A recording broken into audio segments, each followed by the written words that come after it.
कहानी की शुरुआत दो तस्वीरों से करता हूं। ये पहली तस्वीर शायद आपको याद होगी। 11 महीने पुरानी तस्वीर है ये। 23 मई 2025 शिलोंग के पास एक पहाड़ी जंगल के इलाके की ये तस्वीर है और यहां पे चढ़ाई है। ये तस्वीर उस वक्त की है जब सोनम राजा रघुवंशी को अपने साथ लेकर ऊंचाई पर गई और फिर किराए के कातिलों के साथ मिलकर खुद अपने पति को धक्का देकर खाई में फेंक दिया। 11 महीने बाद की एक दूसरी तस्वीर आपको अब दिखाता हूं।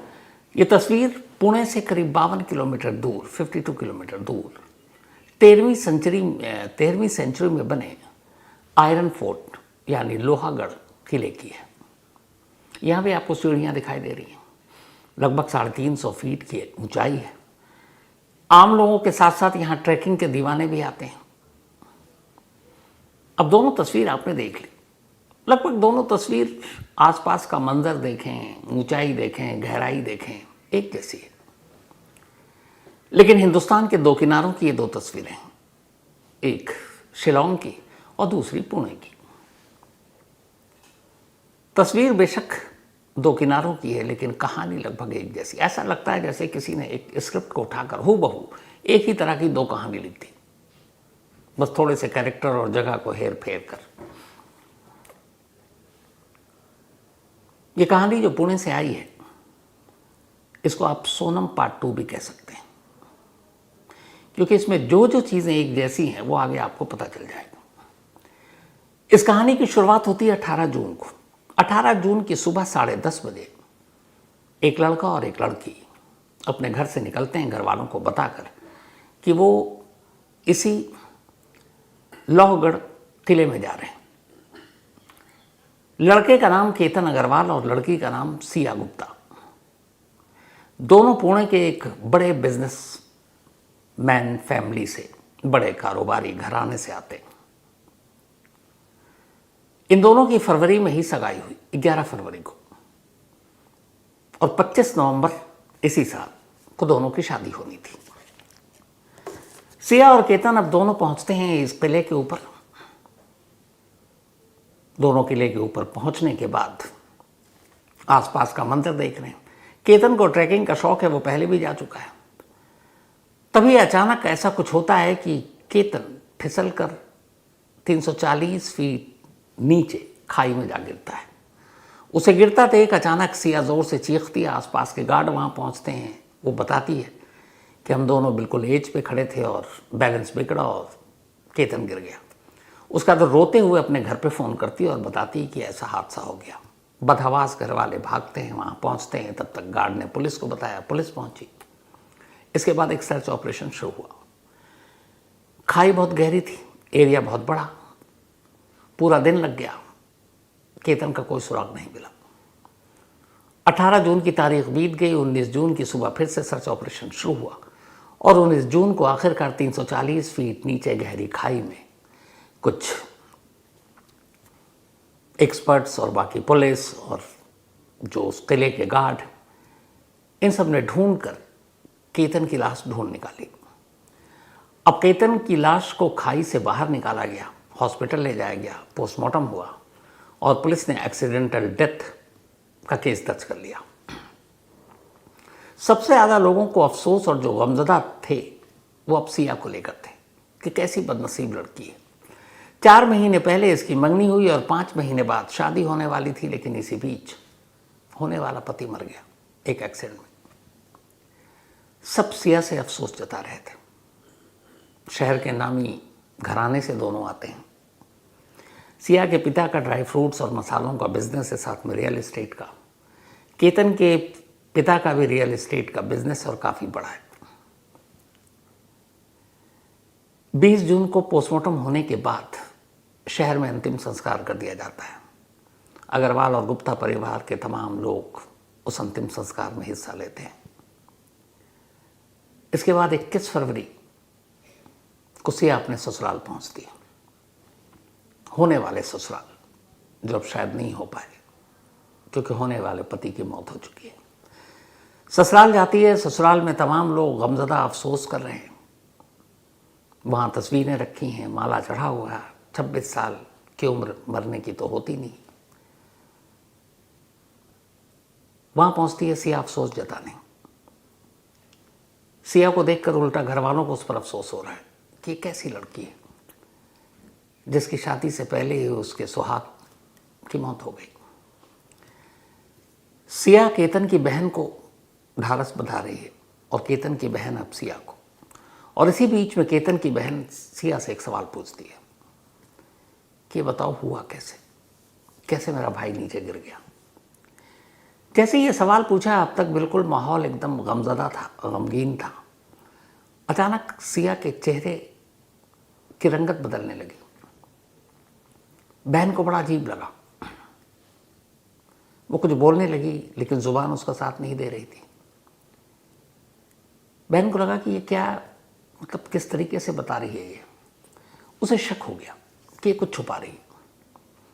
उसी वक्त बहन उठी और अपने पापा को कोने में ले जाकर उसने कहा कि हमारा भाई ट्रैकिंग का उस्ताद, इतनी बार ट्रैकिंग पे गया, अकेले गया, इससे ख़तरनाक जगहों पर गया, कभी ऐसा हादसा नहीं हुआ।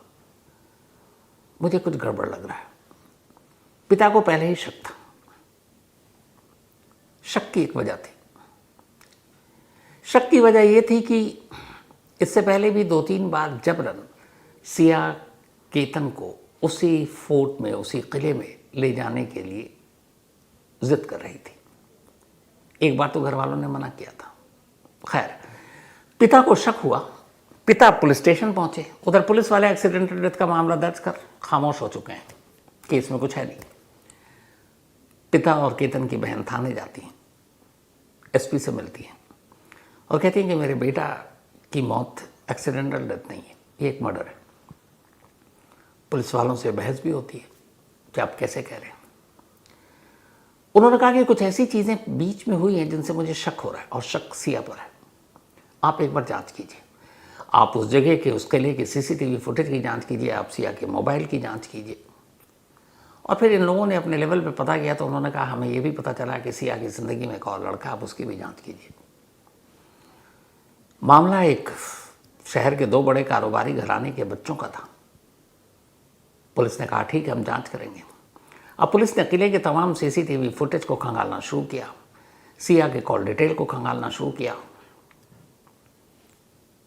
साथ ही सिया के घर वालों से पूछताछ की। कुछ पुलिस के अपने मुखबिरों ने पूछताछ करनी शुरू की। जब ये सारी चीज़ें हुई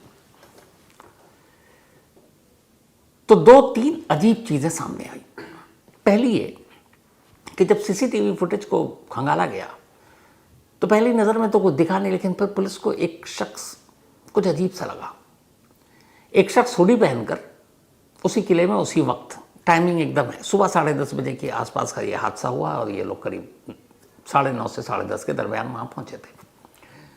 कई ऐसे कैमरों में पुलिस ने देखा कि जब जब केतन और सिया चल रहे आगे आगे, ये हुडी वाला लड़का पीछे पीछे उनको फॉलो कर रहा है।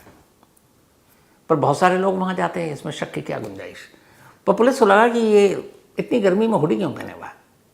ऊंचाई पर चढ़ने में वैसे भी गर्मी आती, पसीना आता है, और इस शख्स ने इस मौसम में हुडी पहने हुआ जबकि उस पूरे इलाके में और किसी ने नहीं पहन रखा। इसका मतलब है ये अपना चेहरा छुपा रहा है। पहला शक हुआ, लेकिन वो कौन है पुलिस पहचान नहीं पा रही। तब तक दूसरी टीम ने सिया के मोबाइल के कॉल डिटेल को खंगालना शुरू किया। जब कॉल डिटेल को खंगालना शुरू किया तो एक नंबर पर जाकर पुलिस की नज़र टिक गई। एक ऐसा नंबर जिस पर जनवरी से लेकर 18 जून तक, 18 जून की सुबह 7 बजे से पहले तक कुल 2004 कॉल किए गए थे। 2004 कॉल्स। अब जब पुलिस ने इन 2004 कॉल के ड्यूरेशन को खंगाला कि 2004 कॉल 6 महीने में कितनी देर बात हुई, तो जब गिना गया तो पता चला कि इन 2004 कॉल में कुल 338 आवर्स, 338 घंटे तक बात हुई थी। एक दिन में 24 घंटे होते हैं, 6 महीने 338 घंटा। पुलिस को लगा कि कुछ गड़बड़ है, पर सवाल यह है कि वो कौन सा नंबर है जिस पर 2004 कॉल हुए, वो कौन सा नंबर है जिस पर 338 घंटे बात हुई, और वो कौन है। जब पुलिस ने उस नंबर को चेक किया तो पता चला कि वो उसी शहर के एक और बिजनेसमैन परिवार से, आप कहिए, उनके बेटे का नंबर है और उसका नाम है चेतन चौधरी। चेतन चौधरी पुणे में उसी इलाके में रहता था जहां सिया के पापा का बिजनेस है। अब पुलिस को लगा कि चेतन चौधरी और इनके बीच इतनी बातचीत, इसको समझने के लिए ज़्यादा समझने की भी ज़रूरत नहीं है, इसका मतलब है दोनों में कुछ है। अब पुलिस ने चेतन चौधरी के उस नंबर के ज़रिए उसका लोकेशन ट्रेस करने का फैसला किया। बड़ा आसान केस था। 18 जून की सुबह अगर वो इस लोहागढ़ किले में मौजूद है तो मतलब क्लियर। लेकिन जब उसका लोकेशन ट्रेस किया तो पता चला कि उसकी लोकेशन तो 18 जून की सुबह उस किले में है ही नहीं, बल्कि उसकी लोकेशन पुणे के शहर में जहां उसका दफ्तर है वहां की है। पुलिस को लगा कि नहीं, इस पर हम खामखा शक कर रहे हैं। पर तभी पुलिस को एक और चीज पता चली। उसने देखा कि 18 जून की सुबह 7 बजे से लेकर रात के 9 बजे तक चेतन चौधरी के मोबाइल का नेट बंद है। आज के दौर में ऐसा कोई करता नहीं है। तो मोबाइल का नेट बंद है लेकिन उसके कॉल आ रहे हैं और कॉल का जो लोकेशन है वो उसका दफ्तर है। अब इस नेट बंद ने सुबह 7 से 9 पुलिस को का थोड़ा शक गया। पुलिस की टीम पहुंची चेतन के दफ्तर। वहां जाकर एम्प्लॉय से पूछताछ की। चेतन आया, बोला हाँ साहब हमारे तो नंबर थे, ये बंद है और मेरा लोकेशन आप देख लीजिए, मैं वहां गया ही नहीं। तभी एक एम्प्लॉय ने बताया कि साहब जो है वो मेरा फ़ोन लेकर आज सुबह गए थे कि उनके फ़ोन में कुछ दिक्कत है। जैसे ही पुलिस को पता चला उस एम्प्लॉय से पूछा कि तुम्हारा मोबाइल का नंबर क्या है। उसने बताया नंबर ये है। अब पुलिस ने उस नंबर की लोकेशन ट्रेस की। वो नंबर उस किले में मौजूद पाया गया जिस लोहागढ़ के किले पे सिया और केतन सुबह मौजूद थे। चेतन चौधरी के एक एम्प्लॉय का मोबाइल का लोकेशन वहीं का था। पुलिस के लिए तस्वीर साफ हो गई। चेतन को उठाया, थाने ले गए। अब उससे पूछताछ शुरू हुई। जब पूछताछ शुरू हुई थोड़ी देर के बाद ही उसने कुछ कहानी सुनाई। जैसे उसने कहानी सुनाई, पुलिस की एक और टीम निकली, सिया के घर पहुंची। सिया को बोला कि आपसे कुछ पूछताछ करनी क्योंकि आप चश्मदीद हैं केतन की मौत की। सिया भी ये सोच करके पुलिस की जांच में कुछ मदद करनी होगी, चल दी। लेकिन जब वहां सामना उसका हुआ चेतन चौधरी से तो पूरी कहानी पलट गई। इसके बाद अब दोनों ने कहानी सुनाई। वो कहानी जो 11 महीने पहले शायद सोनम के जरिए हम सब सुन चुके थे। कहानी ये थी कि सिया पुणे में रहने वाली एक अमीर कारोबारी की बेटी, पिछले साल दिवाली के दौरान चूंकि उसके पापा का बिजनेस जिस इलाके में था उसी इलाके में चेतन चौधरी का दफ्तर। दोनों हम उम्र लगभग। मुलाकात हुई। मुलाकात के बाद दोनों में प्यार हो गया। सब कुछ ठीक चल रहा था। लेकिन इधर जो सिया के पापा हैं और जो केतन के पिता हैं, ये दोनों चूंकि बिजनेसमैन हैं, 35 साल पुराना है इनका रिश्ता रहा है। 35 साल से ये दोनों परिवार एक दूसरे को जानते थे और जब जानते थे तो फिर ये लगा कि दोस्ती को क्यों रिश्तेदारी में बदली जाए। तो फिर तय हुआ कि अग्रवाल परिवार के केतन और गुप्ता परिवार की सिया की शादी कर दी जाए। दोनों घर वाले खुशी खुशी राजी हो गए। सिया के फादर और मदर वो भी तैयार, केतन के माँ बाप भी तैयार। 11 फरवरी को दोनों की सगाई कर दी गई। सिया इस शादी से खुश नहीं थी क्योंकि उसकी ज़िंदगी में चेतन था। अब वो कोशिश कर रही थी लेकिन घर वालों को साफ इनकार भी नहीं कर सकती थी, डर रही थी। 11 फरवरी की सगाई हो गई। सगाई के बाद अब चीज़ें बदलने लगी। अब चूंकि सगाई हुई तो हमेशा केतन जहाँ भी जाता उसको साथ ले जाने की कोशिश करता, घर वाले से भी मिलाता, वो घर भी आती। लेकिन इधर सिया अब खिंचने लगी थी। उधर शादी की तारीख भी तय हो गई, 25 नवंबर इसी साल जयपुर के एक पैलेस में, जो एक डेस्टिनेशन वेडिंग जो कहा जाता है, वहाँ 17 करोड़ रुपए में वो पैलेस 25 और 24 नवंबर के लिए बुक कर दी गई। इसके अलावा चूंकि परिवार पुणे में है 2 चार्टर्ड प्लेन भी बुक किए गए ताकि मेहमानों को लाया ले जा सके। ये सारी तैयारियां चल रही हैं, लेकिन उधर सिया के दिमाग में कुछ और चल रहा है। इसी दौरान में होता यह है, अभी तक सिया को यह पता नहीं है कि उसे करना क्या है। शादी नहीं करनी ये तय है, लेकिन केतन से कैसे पीछा छुड़ाओ ये उसको अभी तक कुछ समझ नहीं आ रहा है। इसी बीच 31 मई की तारीख आती है। 31 मई को अचानक केतन सिया से कहता है कि मुझे ट्रैकिंग का शौक है, तो क्या तुम मेरे साथ चलोगी लोहागढ़ किला, आयरन फोर्ट। वो कहती है ठीक है चल चलो। बेमन से वो अब केतन के साथ पहुंच गई। अब केतन को ट्रैकिंग का शौक, वो उसको ऊपर तक ले गया, बिल्कुल हाइट पे। 340 फीट हाइट थी उसकी, खाई उसके नीचे उसके आगे। तो जब वहां पहुंची तब पहली बार सिया को उस हाइट पर पहुंचकर अचानक आइडिया आया कि अगर मैं यहां से केतन को धक्का दे दूं तो दुनिया को यह लगेगा कि एक हादसा था और मेरा काम आसान। केतन की मौत के बाद रिश्ता टूट जाएगा, फिर मैं अपना चेतन से शादी कर लूंगी। 31 मई को पहली बार यह ख्याल आया, वापस आई। अब वो बेचैन होने लगी कि फिर से उस जगह जाना है। 5 जून को पहली बार सिया अचानक कहती है कि फिर से चलो वहां।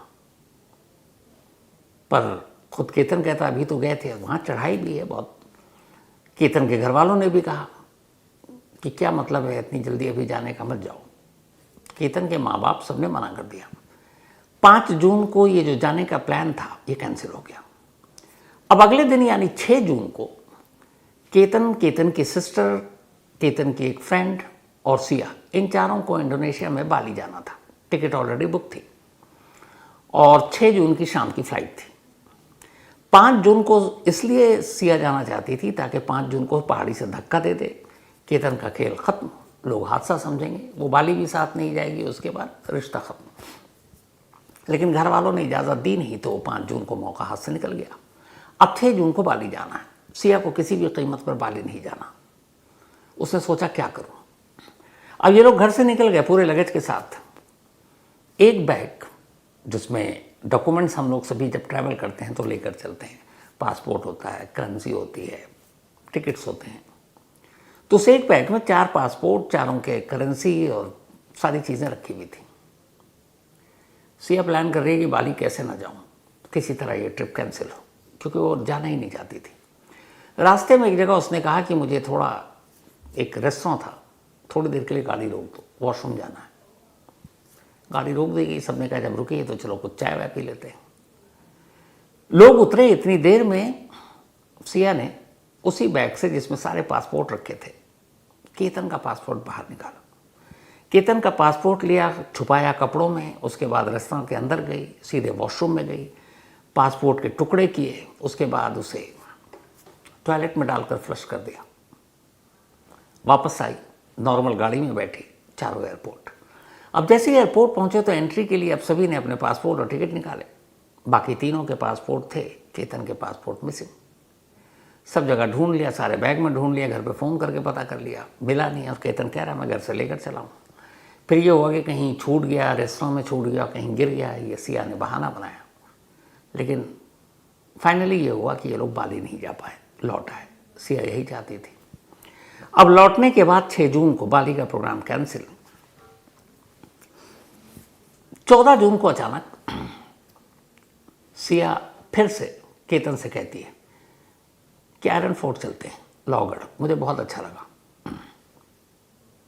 केतन कहता चलो, बाली तो गए नहीं थे, चलते हैं। 14 जून को सिया और केतन उसी किले पर पहुंचते हैं, उसी हाइट पर पहुंचते हैं। इस बार सिया ठान के आई थी कि मौका मिला तो धक्का दे दूंगी, और सही मानों में उसी एज पर पहुंच गई। उसे मौका भी मिला और उसने धक्का दिया। 14 जून की बात कर रहा हूँ, फर्स्ट टाइम। इत्तेफाक से जब उसने धक्का दिया, पीछे एक पेड़ का आधा हिस्सा था, उसकी ओट में केतन खाई में गिरने से बच गया। बड़ी मुश्किल से संभला। जैसे ही संभला और पेड़ से, तब तक सिया ने को लगा कि ये तो बच गया। अब वो फौरन बहाना करती है, कहती सांप सांप सांप। तो उसने कहा तुमने मुझे धक्का, तो उसने कहा कि सांप था इसलिए मैंने तुमको बचाया, तुम्हारी जान बचा ली सांप से, इसलिए तुम्हें पीछे किया। केतन को लगा वाकई यार इसने मेरी जान बचाई है, सांप काट लेता, और शायद इसीलिए उसने पुश किया, धक्का भी नहीं पुश किया। वो आकर घर पे ये बात बताता है कि आज मैं इसकी वजह से बच गया, सिया की वजह से, क्योंकि वहां एक सांप आ गया और इसने मुझे पुश किया, वरना सांप मुझे डस लेता। उसे कहीं से भी यह ख्याल नहीं था कि उस दिन वो मौत के मुंह से जस्ट वापस आया। 14 जून को यह कोशिश, पहली कोशिश नाकाम गई। अब सिया और परेशान होने लगी। 19 जून को सिया का बर्थडे था, 19 जून को, और सगाई के बाद यह पहला बर्थडे था केतन के साथ। केतन के घर वालों ने और केतन ने महाबालेश्वर में एक अच्छे खासे रिजॉर्ट में उसका बर्थडे मनाने के लिए तमाम अपने रिश्तेदारों को, दोस्तों को बुलाया और सारा इंतजाम कर रखा था। 19 को महाबालेश्वर जाना है, लेकिन सिया नहीं चाहती थी कि उसके बर्थडे में केतन और तमाम लोग आए और ये बर्थडे मनाया जाए। वो उससे पहले छुटकारा चाहती थी। 19 जून को उसका बर्थडे है, जिसकी तैयारी केतन उसके घर वाले कर रहे हैं, और उससे एक दिन पहले 18 जून की सुबह सिया केतन से कहती है कि एक बार और चलते हैं लौगढ़ किला। केतन को अब भी कुछ समझ नहीं आ रहा। उसने कहा भी तो हम लोग गए, 2 बार हुआ है। उसने कहा असल में वो जगह मुझे इतनी खूबसूरत लगी कि मैं सोच रही हूँ कि मैं हम प्री वेडिंग शूट वहीं करें। चारों तरफ हरियाली, ऊंचे ऊंचे वो हैं, तो बहुत ही खूबसूरत तस्वीरें आएंगी प्री वेडिंग में। तो केतन खुश हो गया। तो उसने कहा बस मैं ये चाहती हूँ कि एक बार अच्छे से लोकेशन देख लूँ प्री वेडिंग शूट के लिए। केतन को लगा कि कल इसका बर्थडे है, चलो इसकी ये विश पूरी कर देते हैं। केतन ने कहा चलो चलते हैं। अब दोनों सुबह 9 बजे निकले। इधर रात को ही सिया ने चेतन चौधरी को बता दिया था कि कल लास्ट चांस है, इसके बाद परसों महाबालेश्वर चले जाएंगे, शादी की तैयारियां शुरू हो चुकी हैं, तो मैं उसको लेकर जाऊंगी और तुम वहां पहुंचोगे और हम दोनों मिलकर इसे धक्का देंगे। अब चेतन भी पढ़ा लिखा, सिया भी पढ़ी लिखी, सबको पता है कि ऐसे सिचुएशन में एक एक्सीडेंटल डेथ में भी पुलिस जांच तो करेगी, तो जिन पर शक होगा उनसे पूछताछ भी होगी। तो उसने पूरा प्लान बनाया, अपना मोबाइल अपने दफ्तर में छोड़ दिया, एक एम्प्लॉय का लिया। क्यों एम्प्लॉय का? इसलिए लिया कि उस वक्त केतन और सिया आगे आगे चलेंगे, और जैसे ही मौके पर पहुंचेंगे सिया उसको मैसेज करेगी इंस्टाग्राम के थ्रू, और वो वापस आएगा और फिर दोनों मिलकर धक्का देंगे। इसलिए वो अपने एम्प्लॉय के लेके और अपना मोबाइल छोड़ दिया ताकि उसका लोकेशन शाम तक उस दिन उसकी जो पूरी लोकेशन है उसका दफ्तर दिखाए। सुबह ये लोग निकलते हैं, ठीक 10:30 बजे के आसपास का वक्त था जब ये उस ऊंचाई पर पहुंचते हैं। ऊंचाई पर पहुंचने के बाद अचानक मैसेज देती है, पीछे से हुडी में अपना चेहरा छुपाए वो चेतन चौधरी करीब पहुंचता है। इसके बाद जैसे ही केतन वादियों की तरफ देख रहा था, एक साथ सिया और चेतन दोनों ने मिलकर केतन को इस तरह धक्का मारा कि इस बार उसके बचने की कोई गुंजाइश नहीं थी, और इस धक्के के बाद केतन सीधे 340 फीट गहरी खाई में जा गिरा, जहां से अगले दिन उसकी लाश मिली। इस खुलासे के बाद सिया और चेतन दोनों को पुलिस ने पकड़ रखा है, पुलिस हिरासत में है। मैं चेतन और सिया ने जो किया, क्योंकि इस पूरी कहानी की जड़ में यह है कि सिया को शादी नहीं करनी थी केतन से। ऐसे कई केस हाल में हुए हैं, सोनम तो सुर्खियों में थी, जिसमें इन्हीं शादी न करने को लेकर या सगाई न करने को लेकर लड़की या लड़का दूल्हा या दुल्हन में से किसी को मार देते हैं। कई लोग कहते हैं कि अगर नहीं करनी है तो साफ मना कर दो, और भी अगर मजबूर हो तो भाग जाओ, किसी की जान तो बच जाएगी। इस पूरे इंसिडेंट के बाद केतन अग्रवाल के पिता ने एक बात कही। उन्होंने कहा कि अगर एक बार भी सिया यह कह देती या उस लड़के की तस्वीर दिखा देती और कहती कि मुझे उससे शादी करनी है, केतन से नहीं करनी है, मैं खुद ये शादी कैंसिल कर रास्ता आसान कर देता। मैं चाहता हूं कि जो सवाल हर एक लोग पूछते हैं उसका जवाब एक बाप जिसने 26 साल के अपने नौजवान बेटे को खोया है, उसका क्या कहना है, मैं आपको सुनाना चाहता हूं।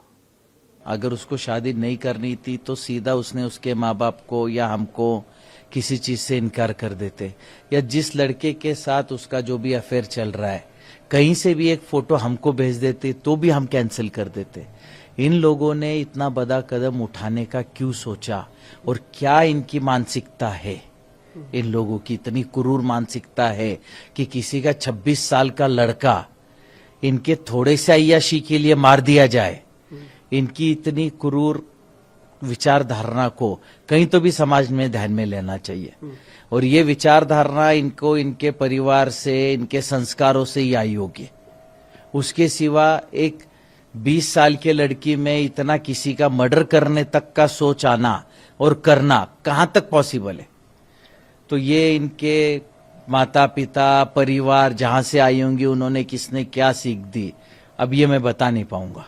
तो जैसा केतन के पिता ने कहा, अगर वाकई किसी को शादी नहीं करनी है, जबरदस्ती मजबूर होकर, तो फिर रास्ते हैं, या तो सच बता दो या फिर भाग कर लो भाई।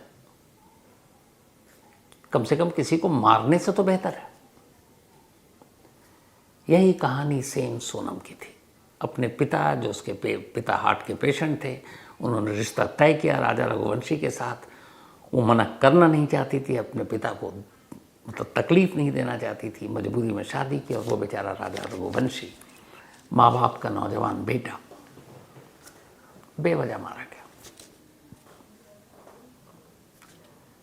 वाकई ये पूरी कहानी अगर आप देखें, कई जगहों पर एक जैसी। सोनम ने शादी के 1 हफ्ते के बाद अपने पति को मारा। सिया ने सगाई के 4 महीने बाद। सोनम अपने पति को मारने के लिए कामाख्या देवी मंदिर का दर्शन करना ये कहकर उसे असम ले गई, और फिर वहाँ से शिलोंग। सिया यहाँ उसे प्री वेडिंग और ऊंचाई देख करके शूट करना इस बहाने से लोहागढ़ किला ले गई। सोनम ने भाड़े के हथियारों के साथ अपने भी हाथ से अपने पति को धक्का दिया था खाई में। यहाँ सिया ने भी अपने बॉयफ्रेंड के साथ मिलकर अपने होने वाले पति को धक्का दिया उस खाई में। सोनम भी शादी के बाद केतन के साथ, जो राजा रघुवंशी के साथ बेंगलोर नहीं जाना चाहती थी, बहाना किया। यहाँ भी सिया केतन अपने होने वाले पति के साथ बाली नहीं जाना चाहती तो उसका पासपोर्ट तक जला दिया और फाड़ के फेंक दिया। सोनम ने भी ये सब इसलिए किया क्योंकि वो सचिन नाम के लड़के से प्यार करती थी, उससे शादी करना चाहती थी। सिया ने भी ये सब इसलिए किया क्योंकि वे चेतन नाम के लड़के के साथ शादी करना चाहती थी। लेकिन उस घर वालों से पूछे, 26 साल की उम्र, पूरी जिंदगी घर में खुशियों का भी माहौल, शादी की तैयारी, शहनाई बजने का वक्त था, और सिर्फ इन 2 लोगों की वजह से पूरा घर मातम में तब्दील हो गया। एक अफसोसनाक कहानी है ये, सचमुच।